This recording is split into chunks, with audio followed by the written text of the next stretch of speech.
Amados hermanos, tengan ustedes muy buenos días. Una vez más con ustedes para poder compartir la palabra de nuestro Señor en esta mañana o ya tarde. Mil disculpas por el horario. Estamos ya en el libro de Esther, capítulo 2.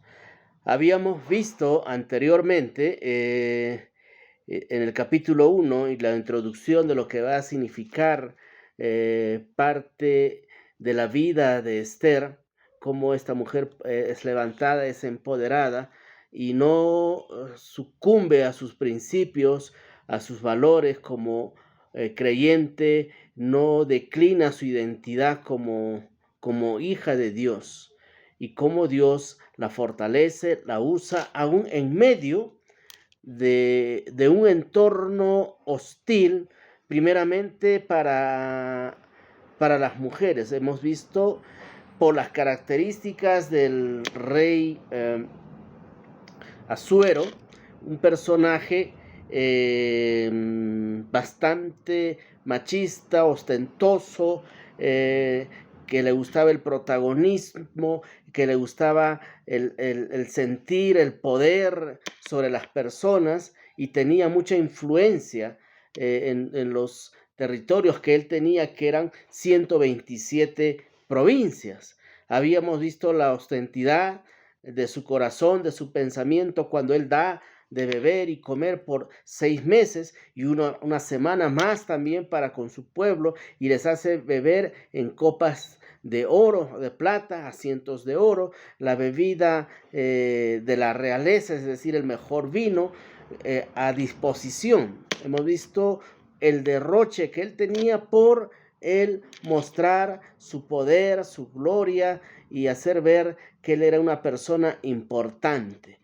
Y frente a esta situación, vimos y tratamos de entender la razón por la cual Vasti no hizo caso al llamado que el rey Asuero hizo para presentársela ante los príncipes, ante su pueblo. No era porque quería honrarla.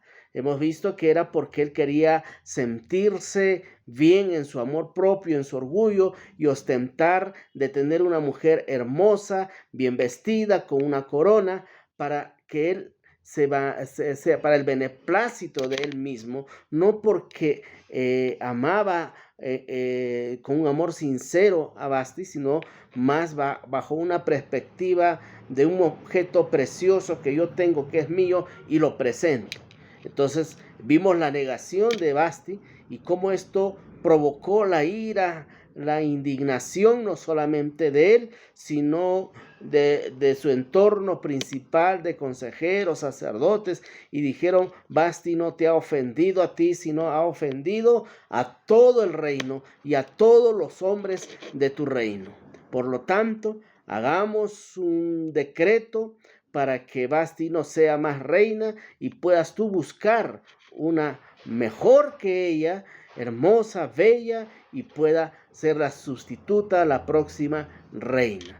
Cosa y asunto para que ninguna mujer piense siquiera en rebelarse en contra del hombre. Es una sociedad machista a un 100% que reprimía, oprimía a la mujer. Hemos visto de una perspectiva que cómo a veces se levantan leyes en contra del reino de Dios para oprimirnos, para sujetarnos, para inamovilizarnos y tenernos sujeto ahí. Pero aquí Esther va a marcar, y lo hizo antes Vasti, para que Esther pudiera mostrar el valor de la mujer, el valor de la identidad de alguien que es creyente y que no sucumbe a las opresiones, no sucumbe al hostigamiento de parte del mundo y mantiene sus principios, y Dios la va a honrar aún en medio de un alrededor, de una circunstancia, de un entorno social, estructural, de una nación extraña. Dios la iba a exaltar porque ella no iba a rendir sus convicciones. Pusimos el ejemplo, por ejemplo, de Daniel, cuando fue llevado por no adorar a un Dios ajeno, no arrodillarse frente a un Dios ajeno, a la fosa de los leones, y Dios lo respaldó con una intervención milagrosa que hizo que el pueblo, aún el rey, entendiera que a Dios solamente hay uno. Bien, con esta pequeña introducción vamos a de pronto entrar ahora al capítulo 2 que nos corresponde, ya netamente a Esther. Ya hemos visto la historia de Vasti, ahora vamos a ver la historia de Esther, cómo esta mujer, por propósitos de Dios, pienso yo, entra dentro del reino. Y vamos a ver un poco también la trascendencia, la historia de Esther y cómo, de dónde viene y cómo Dios la empodera por su fidelidad, por mantenerse firme en sus convicciones. Dice la historia, Esther es proclamada reina. Habían pasado, según los historiadores, un promedio ya de 4 años aproximadamente desde que se dio ese decreto. Probablemente se hizo en un momento, había yo explicado, donde todos estaban embriagados por el vino, por el licor, y en su enfurecimiento, en su ira, en haberse sentido ofendidos, hicieron este decreto y lo proclamaron.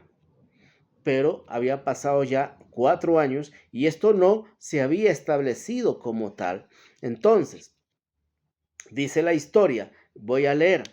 Pasadas estas cosas, después de 4 años, sosegada ya la ira del rey Asuero, se acordó de Vasti y de lo que le había hecho y de la sentencia que habían dictado en contra de ella. Dice los estudiosos que Asuero venía de pretender extender sus territorios, pero había sucumbido, había fracasado, había sido derrotado. Regresa a su ciudad de reino y él se siente probablemente angustiado, triste y recordó a Vasti.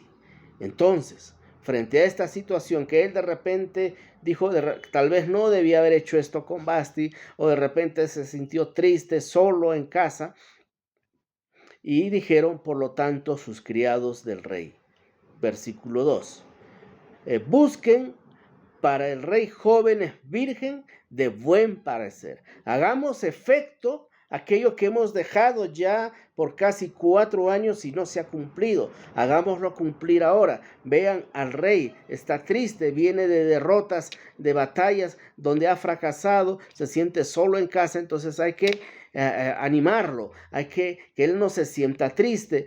Entonces hagamos prevalecer lo que se había decretado y convoquemos a jóvenes vírgenes de buen parecer. 3. Y ponga el rey personas en todas las provincias de su reino que lleven a todas las jóvenes vírgenes de buen parecer a Susa, o sea, de todos los reinos, de los 127 provincias, se escogiera a las mejores, a las más hermosas, pero vírgenes, y sean llevados a la capital de Susa. Eso está diciendo las escrituras. A la casa real, a la residencia real, a la casa de mujeres, a cuidado de Geagi, el eunuco del rey, guarda de las mujeres, y les den ahí sus atavíos.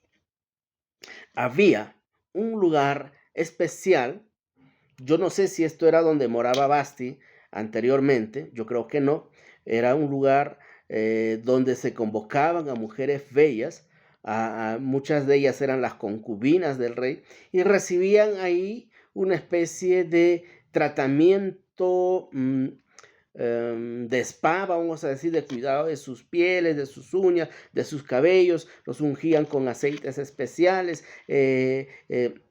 perfumes carísimos, los ungían por todo el tiempo, pero en esta ocasión van a ocupar esa casa para hacer que todas estas vírgenes llegasen a ese lugar y puedan ser tratadas por un tiempo, 6 meses con aceite y mirra y otros aceites y 6 meses con perfume. Y al cabo de un año, bueno, algunas de ellas, que más o menos se presume que eran 400 personas, las que fueron convocadas de todas las provincias, las mujeres más hermosas, pero vírgenes, alguna de ellas escogería el rey. Era un lugar como un centro de belleza, un lugar como un centro de concurso, porque iban ahí y el rey miraba una, miraba otra, hasta que él pudiera decidir con quién o a quién iba a nombrar como su reina. Y dice aquí en el 4, y la doncella que agrade a los ojos del rey, reine en lugar de Basti. Esto agradó a los ojos del rey y así lo hizo. Bien, aquí vemos algo importante. Dice y repito, y la doncella que agrade a los ojos del rey reina en su lugar. Eso es lo que proclamaban los consiervos del rey. Esto agradó, dice, a los ojos del rey y así lo hizo. ¿Qué quiere decir esto? Él lo escuchó, pero no dice esto agradó a los oídos del rey, sino a los ojos del rey. ¿Qué nos estará queriendo decir las escrituras? Nos está queriendo decir, iglesia, que tal vez es muy posible, por lo que dice ahí, no es implícito, es un poco escondido, pero que el rey Asuero era lujurioso, porque esto agradó no a los oídos por lo que escuchaba, dice agradó a los ojos del rey, algo que él no había visto todavía, pero da a entender la escritura como que al rey le gustaban la parte física de las mujeres, era un rey un tanto tal vez sensual, lujurioso. Bueno, continuemos. Había en Susa residencia real un varón, esto por otro lado, esto aquí con el respecto al tema de las mujeres vírgenes, de la convocatoria que se hizo, aproximadamente 400 mujeres de las 127 provincias, en un lugar especial, con un tratamiento, digamos, de spa, cuidado de uñas, sauna, flores aromáticas, aceites, perfumes, etc. Estaban muy bien cuidadas y habían personas, mujeres, que cuidaban muy bien a estas 400 mujeres. Pero por otro lado, dice, había también en la residencia un varón real, dice, o sea, dentro del entorno, no sabemos qué puesto tan importante tendría este personaje que voy a mencionar, pero estaba dentro del reinado del rey, o sea, pertenecía a parte de la jerarquía del rey.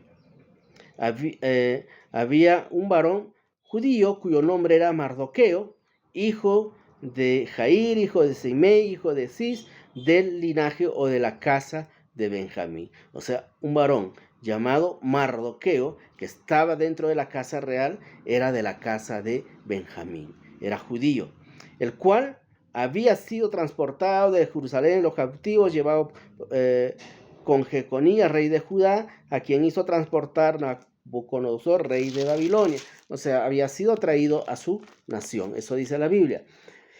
Y este personaje, Mardoqueo, de la casa de Benjamín, había criado a Hadasa, es decir, Esther, es el mismo nombre. Esther, su nombre oriundo original es Hadasa. Esther ya es un nombre más perso. Hija de su tío porque era huérfana. Y la joven era de hermosa figura y de buen parecer. Cuando su padre y su madre murieron, Mardoqueo la adoptó como hija suya. Por acá podemos ver el tema de Mardoqueo, un hombre de Dios y de buen corazón que adopta a Esther como hija suya cuando sus padres murieron y la educó, la hizo crecer en principios, en valores, no perder su identidad como cristiana, no perder su identidad de su nacionalidad, de dónde venía y por lo tanto también sus creencias, y creían en Jesucristo. Sucedió pues cuando se divulgó el mandamiento y decreto del rey, habían reunido a muchas doncellas en Susa, a la residencia real a cargo de Jeai. Esther también fue llevada a la casa del rey al cuidado de Jaí, guarda de las mujeres. Hubo un decreto, algunos dicen que fueron obligadas, pero otros dicen que era una convocatoria y todos podían acceder. Y era además también una posibilidad para cualquiera de ellas a tener un lugar privilegiado como reina. O sea, era algo que les debería de alguna forma causar entusiasmo, deseo y alegría. y por lo tanto podemos tal vez decir que Esther accedió de una manera voluntaria y no obligatoria. Y ella también fue llevada, dice la palabra, al cuidado de Jaí, guarda de las mujeres. Y la doncella agradó a sus ojos. ¿De quién? Del guarda. ¿Cómo se llamaba este guarda? Jaí.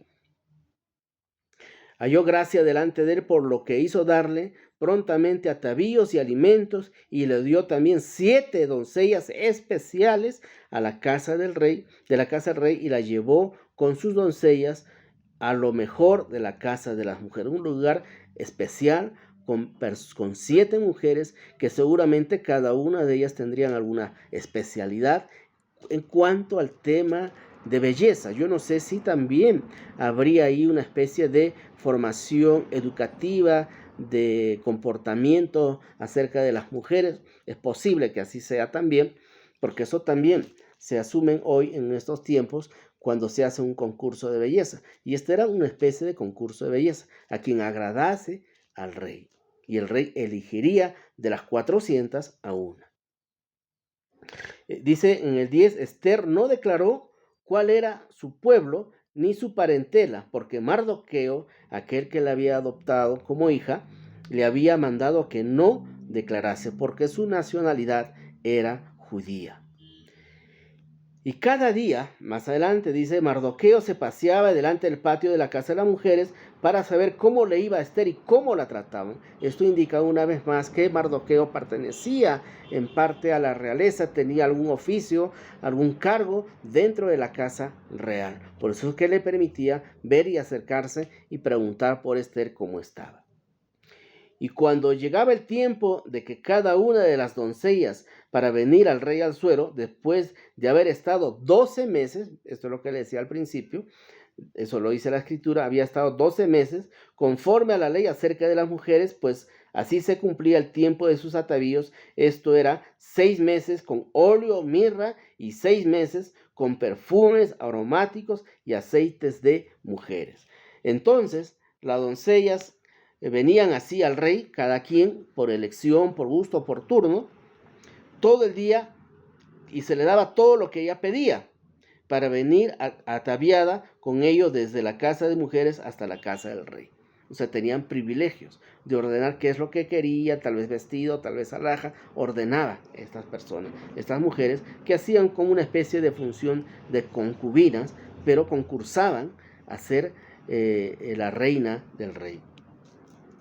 Ella venía por la tarde y a la mañana siguiente volvía a la casa segunda de las mujeres, según como al rey quería, y si el rey quería, la volvía a llamar. Pero, dice aquí el 15, cuando le llegó el turno a Esther, hija de Abigail, tío de Mardoqueo, quien había tomado por hija el tiempo de venir al rey, ninguna cosa procuró sino lo que Jaí el eunuco le había proporcionado.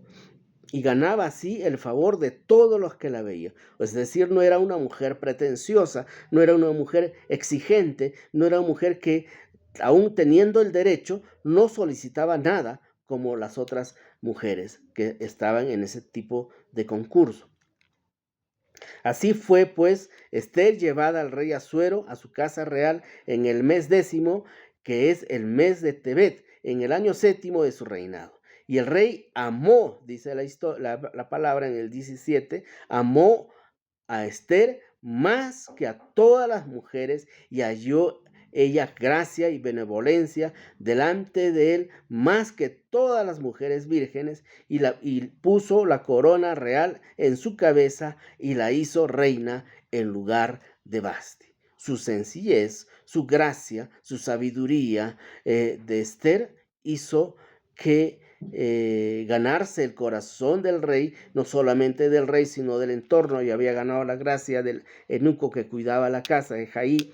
Entonces vemos que Esther era una mujer hermosa, bella, pero sencilla, muy sencilla, y también muy convincente en sus palabras, en sus principios, en sus valores. Eso dice la historia de los estudios acerca de ella. 18, hizo luego el rey un gran banquete a todos sus príncipes y siervos y el banquete de Ester, y disminuyó los tributos de las provincias e hizo y dio mercedes conforme a la generosidad real. Yo no sé si en esto, de alguna forma, Ester muy sabiamente, muy inteligentemente, persuadió al rey Asuero, pero vemos ya que la presencia de Ester estaba marcando un cambio dentro del entorno de gobierno y un cambio a favor de los oprimidos, un cambio a favor del pueblo en sí.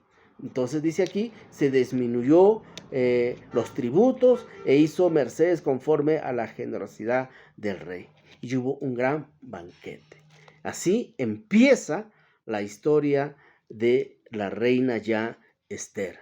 Una mujer que no sucumbió a sus principios, una mujer de un entorno humilde, de un buen corazón, con principios, con valores, que tenía gracia. ¿Y cuál era esa gracia? La gracia que nos hace el ser hijos e hijas del Señor. Nos da una gracia especial a aquellos que tenemos a Jesucristo en nuestro corazón. Y eso era Ester. Ester había sido muy formada por Mardoqueo y tenía esa gracia de Dios en su corazón. Y eso le hacía a ella más bella, más hermosa y más convincente. Y le daba cierta oportunidad de tener influencia con el rey Asuero para beneficiar a su pueblo.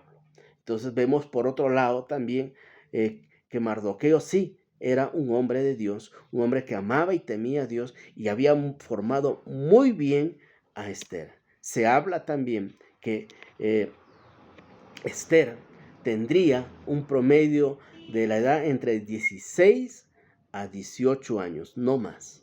Entonces vemos cómo cuando uno se forma, cuando uno hace la función de padre o padre, en este caso de Mardoqueo, forma muy bien a su hija, podríamos decirlo, Ester, como ella tan joven mantenía sus principios. No era una mujer, una jovencita alocada por las alhajas, por el oro, por todo aquello que el reino le ofrecía, aún como doncella, postulante a reina, y aún más, ya posicionada como reina, mantenía su humildad.